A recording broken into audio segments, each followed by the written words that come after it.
Hello friends, my self doctor Mayur Sahita and welcome to my channel SMCI next. इस video lecture के अंदर हम community medicine के अंदर एक इम्पॉर्टेंट टॉपिक जिसका नाम है emerging and re emerging infectious diseases in India. सबसे पहले हम डेफिनेशन से जो है वो इसकी शुरुआत करेंगे कि भाई इमर्जिंग इन्फेक्शियस डिजीजेज बोलते किसको है। इमर्जिंग जो पहले कभी थे नहीं, फर्स्ट टाइम पॉपुलेशन के अंदर जो अपीयर हो रहे हैं, या तो फिर हम ऐसा भी बोले कि अब जस्ट रीसेंट पास्ट के अंदर ये डिजीज अपीयर हुआ है, या तो ये डिजीज जो है वो आने वाले फ्यूचर में जो है वो बहुत ही बढ़ सकता है, तो इसको हम बोल देते हैं इमर्जिंग डिजीज। री इमर्जिंग डिजीज किसको बोलते हैं? तो जो डिजीज प्रीवियसली बहुत पहले कुछ इलाकों में था, एंडेमिक, वहाँ पे कंटिन्यूसली प्रेजेंट था, उसके बाद वो चला गया, बट वापस से जो है वो उसके केस जो है वो बढ़ने शुरू हो गए, वो इन्फेक्शन वापस से री अपीयर होना शुरू हो गया। अब ये री इमर्जिंग के लिए, और या तो हम बोल सकते हैं री अपीयरेंस के लिए, बहुत सारे रीजंस जो है वो हो सकते हैं, जिसमें से वो नए क्लिनिकल फीचर ले से उसके अंदर म्यूटेशन हो जाए ऑर्गेनिज्म में, या तो फिर ड्रग रेजिस्टेंस हो जाए, उसके कारण डिजीजेस जो केसेस जो है वो वापस से बढ़ना शुरू हो गए, तो उसको हम बोल सकते हैं री इमर्जिंग डिजीज। जिसमें जैसे कॉलेरा है, डिफ्थीरिया है, ऑलमोस्ट वो एंडेमिक नहीं होते पर कभी कभार वो अपीयर होना शुरू हो जाते हैं, सो उसको हम री इमर्जिंग डिजीजेस में डाल सकते हैं। इमर्जिंग में जैसे कोविड-19 है, नीपा है, जीका है, ये सारे डिजीजेस जो है उसको हम इमर्जिंग डिजीजेस में जो है वो डाल सकते हैं। तो ये इतना प्रॉब्लमेटिक क्यों है? तो हमने देखा है कि लास्ट 30 ईयर्स के अंदर ऑलमोस्ट 30 जितने जो है वो नए डिजीजेस जो है वो आइडेंटिफाई हुए हैं जो कि इन्फेक्शियस है। यहाँ पे सिर्फ मैं इन्फेक्शियस डिजीज की ही बात कर रहा हूँ, ठीक है। They are the emerging and re emerging infectious, जो कि फैल सकते हैं। तो उसके अंदर मेजोरिटी ऑफ जो भी डिजीज नए आइडेंटिफाई हुए हैं, जो कि मोस्ट ऑफ जूनोटिक डिजीजेज है, मतलब कि एनिमल टू ह्यूमन जो है उनका मेनली ट्रांसमिशन जो है वो होता है, बराबर।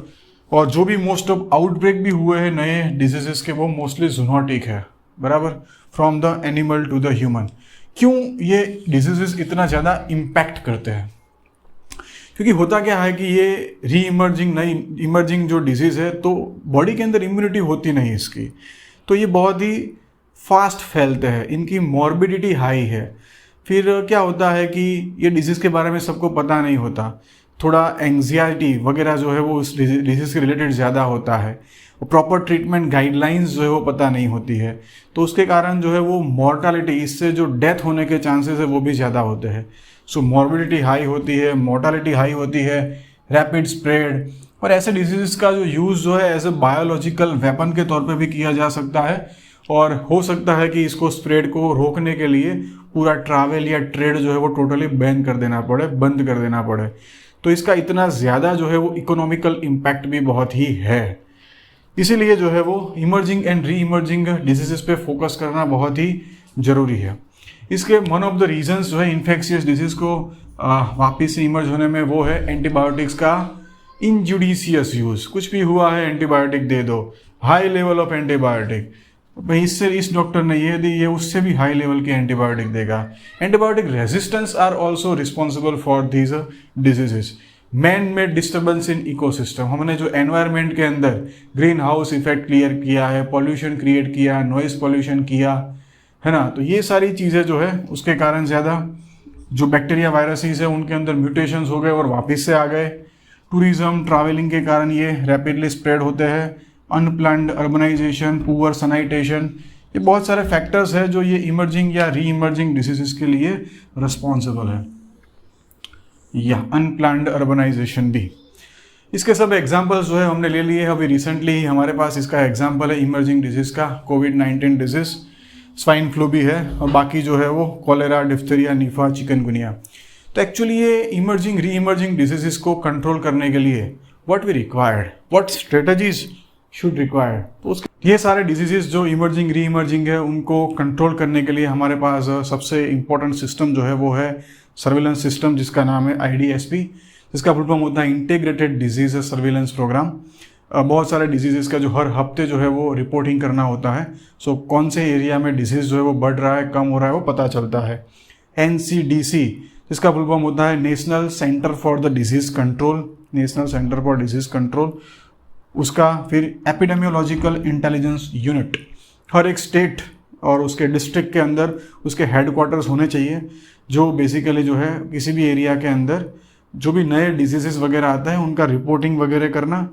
या देन लेबोरेटरीज का एक प्रॉपर नेटवर्क हो पूरे नेशन के अंदर, जिसके अंदर कोई भी नया इन्फेक्शियस एजेंट वगैरह डिटेक्ट होता है, it should be reported immediately.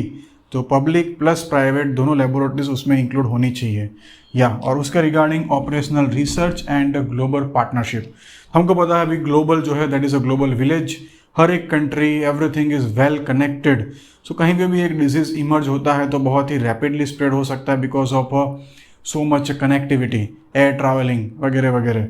सो उसमें ग्लोबल पार्टनरशिप और कहीं पे भी उसका जो भी रिसर्च होता है या उनके पास जो स्ट्रैटेजी जो है डिसीज़ कंट्रोल करने की, उनको नॉलेज शेयर करना सभी के साथ और उसको यूज़ करना। तो इन सब चीज़ों से जो है वो emerging and re emerging diseases जो है उसको हम कंट्रोल कर सकते हैं। But these are the very important threat for the human population. So इसी के साथ जो है हम इस वीडियो को ख़त्म करते हैं। Thanks for listening.